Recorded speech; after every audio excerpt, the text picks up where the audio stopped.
When it comes to my apartment decorating, I've been in a bit of a rut. If you keep up with my YouTube videos, you already know this. I described it in a recent video as decorator's block, like writer's block, only for decorating. You find yourself just staring at a blank page with nothing but a lone cursor to keep you company, and you're just frozen. That is what it has felt like every time I try to shop for decor for myself these days. And then it occurred to me, when in doubt, go antiquing. So in this video, I'm going to take you along with me to this massive antique mall here in Seattle. And hopefully you'll A, maybe get some decor inspiration for your space by living vicariously through this shopping trip of mine. And B, see me break through my apartment styling ennui and actually find some decor that excites me. Wouldn't that be fun? I'm at a point where I might even be willing to upcycle something. And if you know me, you know that I'm not exactly a DIY girly. I want to be. I love the idea of it, but whether it's because of a crippling anxiety around messing up a project or just pure laziness, probably a combination of both, I never find myself even considering upcycling or DIY. Until I found this class called Upcycled Home Decor Furniture Makeover for Beginners on Skillshare, which is the sponsor for today's video. I've been taking this class and it has actually had me thinking maybe I could actually become the DIY goddess I was probably always destined to be. I don't know, the instructor makes do-it-yourself seem very doable. And Skillshare is the largest online learning community for creatives, with thousands of classes led by industry experts that will help you hone your creativity in all kinds of ways. Home decor, crafts, music, art, photography, just to name a few. And with December being a lovely time for reflection, looking back at the year that was and figuring out what you want next year to bring, creative hobbies give you a way to turn that reflection into life-enriching experiences and also into meaningful gifts for the people you love. I mean, how cool would it be to learn how to stitch an adorable woodland creature embroidery and then gift it to an animal-loving friend of yours? That would be awesome. And right now, the first 500 people to use my link in the description will receive a 1-month free trial of Skillshare, so you can start getting creative with all kinds of inspiring classes today. So head to my link in the description, and thank you to Skillshare for sponsoring this video. And if you're new here, my name is Steffi, and this is Hilo, and on this channel, I talk about apartment styling tips, cozy living, and the joys of living alone. So if you're into that, consider subscribing and giving this video a like. So with that, let's go to the antique store together and see what we find.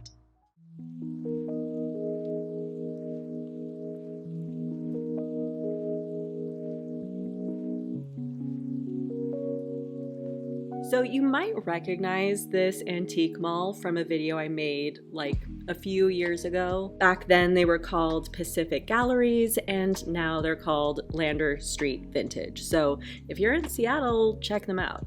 And as you can see, this place is massive. It doesn't take long before you start to feel like Alice going down the rabbit hole and landing in a warehouse wonderland of trinkets and treasures. It's beautiful, it's overstimulating, it's fun, it's overwhelming. It's basically a fever dream of pretty things, and it all gets curiouser and curiouser the further in you go. And honestly, it becomes very easy to lose yourself and forget why you're even there in the first place. What was I looking for? What does my apartment look like? Who am I? Where do I come from? We're all mad here. But amidst the madness, I did manage to pull myself together and remember my mission: to hunt down decor that will help me break out of my decorator's block.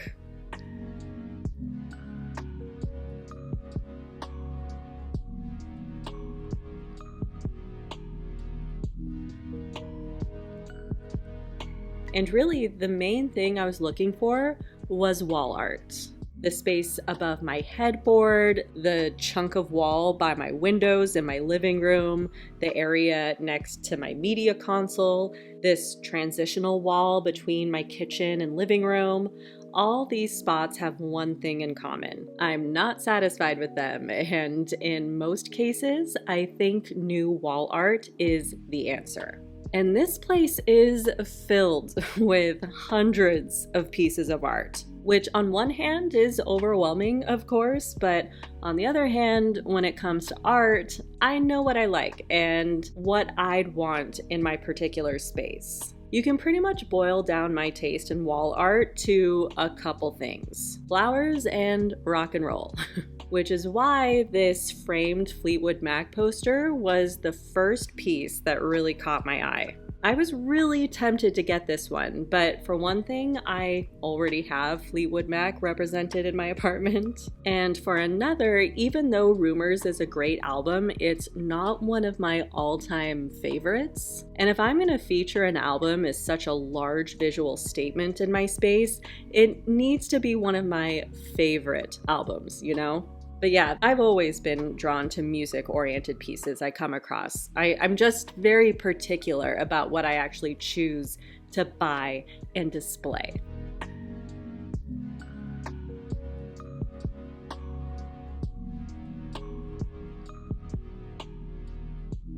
So onward I went, falling further down the rabbit hole, continuing the hunt for wall art that would suit my apartment and my taste. Coming across so many pretty little things along the way. Little antique teacups from France and a couple Art Nouveau hairbrushes that would surely make me feel like royalty every time I brush my hair.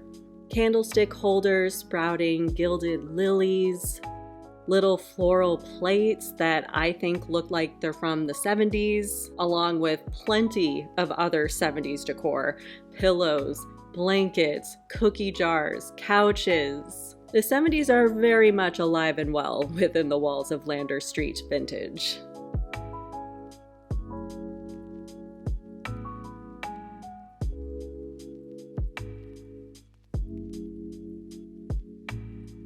Then another piece of wall art caught my eye, this hanging tapestry.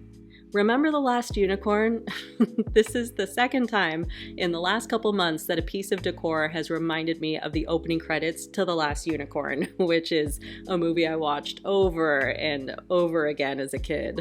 It's not the right color for my space, but it would be such a cool statement in the right room. Really, if you have a big empty wall you're having trouble filling, a large tapestry like this could be a great option.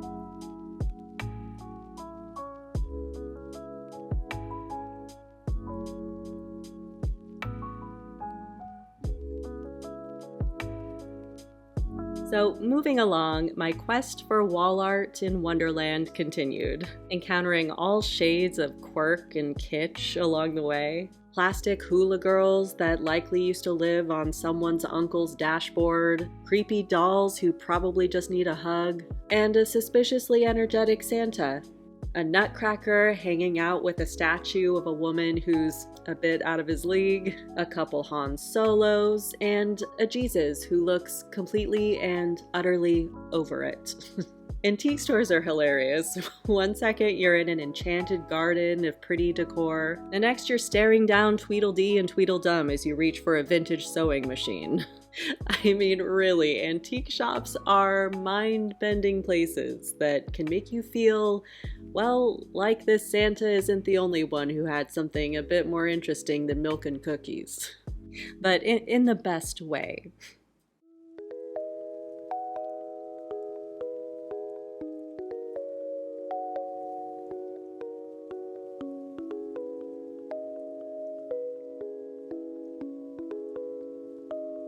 And then I came across this piece and my jaw dropped. This would look so pretty above my bed and it is so my style. I'm a simple girl, Just give me anything flower related and I will probably want it. And flowers that have gold sparkly stems?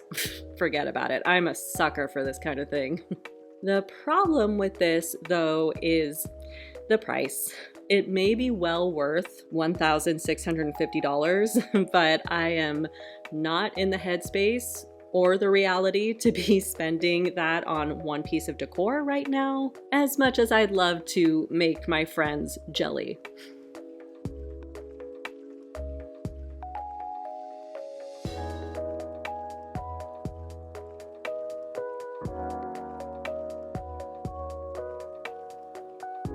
So my journey continued. Aside from wall art, another thing I had on my mind was a new lamp for my desk. Right now I have this Target one, which is cute, but I want something with a little bit more vintage charm, you know? And this shop certainly had that. Tiffany-esque lamps, this groovy kaleidoscope tail peacock, and all kinds of ornate, borderline gaudy pieces, which, by the way, ornate and borderline gaudy is a good thing in my book. Actually, I was tempted by these two somewhat similar sets of lamps. How pretty would these be in my bedroom? There really were so many lamp options here, unsurprisingly, with so many different details. Colorful bases, crystals, tassels, weirdly positioned babies. No joke, I actually might have bought this lamp if it weren't for the weird babies. It was otherwise so pretty and I genuinely loved it. So close, I almost had one. But at least I got to see a bunch of pretty chandeliers almost every step of the way. Seriously, there were chandeliers everywhere throughout this place, and sparkly things always brighten my mood. And so I moved forward, still with wall art as the main mission. And I felt like you should know that there was an entire wall dedicated to crows. That was nice to see. If I walked into someone's home for the first time and they had a crow exclusive gallery wall, I would immediately know we should be friends. But as endearing as this collection of crows was, none of these avian beauties were a match for my apartment. And speaking of birds, I very much considered buying these two throw pillows. I mean, how pretty are these? I do want to switch up my bedding. As much as I love my green velvet bedspread, I've been using it for years and I'm ready for a change. And I'd want to switch up the pillow arrangement as well. Would these two pillows set me in the right direction and help me kick off the bedroom makeover I've been craving so? They certainly were my style. Remember, flower designs are pretty much guaranteed to make me happy. But I wasn't ready to commit to something like this yet. As pretty as these pillows are, the simple fact that this magenta pinkish color is so prominent means they'd probably not be the right fit for me. I don't know which direction I'm gonna end up taking for the color palette for my bedroom, but knowing me, it's probably not gonna involve pink or anything pink adjacent. So unfortunately, I tore myself away from these and refocused my attention back to my wall art quest.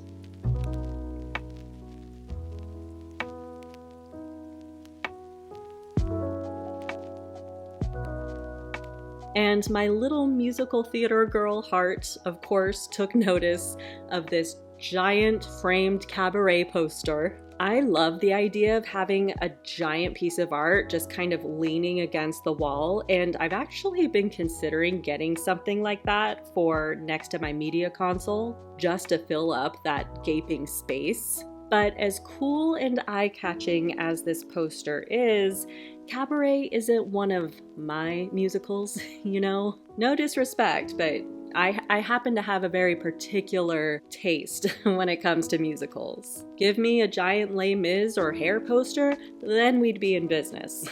You know I'm always going on about finding ways to stylishly incorporate your interests and passions into your space, and a giant statement-making poster of something you love would be such a cool, audacious way to do it. It's just that cabaret is not that for me. So with a fond farewell to Liza, I forged ahead. At this point, my search for wall art was starting to feel slightly dire. I was looking for love, and all I was finding was like. I like Liza. I like Fleetwood Mac. I like things that remind me of The Last Unicorn. I like crows. But I hadn't fallen in love with a piece of art. But then, love found me in an unexpected way. In this side table. Oh man. This was love at first sight. But I wasn't looking for a side table. I don't need a side table. This love wasn't meant to be. It's not the right timing. I'm seeing other side tables at the moment. But, oh God, the floral design, the dark, moody vibe, the fact that these are removable serving trays that I could put anywhere I want in my apartment. No, I wasn't supposed to fall in love with a beautiful multifunctional side table today. This was a forbidden love that I tore myself away from. I resigned myself to the fact that I didn't need him and he'd be the one that got away. I left him behind, recalibrated my lonely heart back to wall art, and abandoned this side table side quest. But here was the problem. Despite being surrounded by what felt like an ocean of artwork spanning decades of history, I was alone on an artless island. I spent the majority of my 3 hours here not finding anything for my particular walls. I started to feel a bit deflated, you know?